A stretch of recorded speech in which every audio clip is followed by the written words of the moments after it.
நம் நாட்டின் நிதியமைச்சர் நிர்மலா சீதாராமன் அவர்களே வணக்கம். பாஜகவுடைய மாநில மகளிர் அணி பொருளாளர் மாலினி ஜெயச்சந்திரன் அவங்க ஜல்லி கல்லு 2000 ரூபாய் 3000 ரூபாய்க்கு விற்பனை செய்யும் தொழிலை செஞ்சுட்டு இருந்தாங்க. பாஜக கட்சியில எப்ப சேர்ந்தாங்களோ அதுக்கப்புறம் 3000 கோடி மதிப்பிலான சொத்து மாலினி ஜெயச்சந்திரனுக்கு எப்படி வந்துச்சு? அந்த பணம் எல்லாம் ஏன் அப்ப விட்டு பணம்? உங்களுடைய வருமான வரித்துறை கண்டுபிடிக்காதது, உங்களுடைய அமலாக்கத்துறை கண்டுபிடிக்காதது, உங்க சிபிஐ கண்டுபிடிக்காதத மாலினி ஜெயச்சந்திரனுடைய 3000 கோடி சொத்தை நாங்க கண்டுபிடிச்சி அதுல 1500 கோடி சொத்து மதிப்பிலான ஆவணங்களோட வருமான வரித்துறை அலுவலகத்துல புகார் கொடுத்து வச்சிருக்கிறேன்.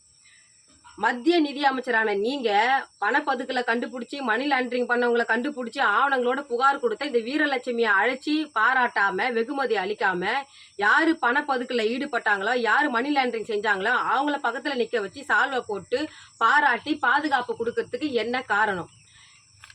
1500 கோடி நான் கண்டுபிடிச்சு கொடுத்த பணம் 1500 கோடி பாஜக காரனுடைய அப்பம் விட்டு பணமா? மத்திய நிதி அமைச்சரான நீங்க முறை தவறி நெறி தவறி நடக்கலாமா? இதுதான் நீங்க கருப்பு பணத்தை ஒழிக்கிற லட்சணமா?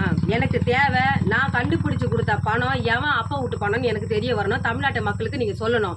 அப்படி இல்லைன்னா வருமான வரித்துறை தமிழகத்துல ஒருதலை பட்சமா செயல்படுதுன்னு நான் சென்னையில் உள்ள அமலாக்கத்துறை அலுவலகத்தையும் வருமான வரித்துறை அலுவலகத்தையும் பூட்டு போட போராட்டத்தை முன்னெடுத்து தர்ணா போராட்டத்தில் ஈடுபடும் என்பதை இந்த எச்சரிக்கையா விடுக்கிறேன்.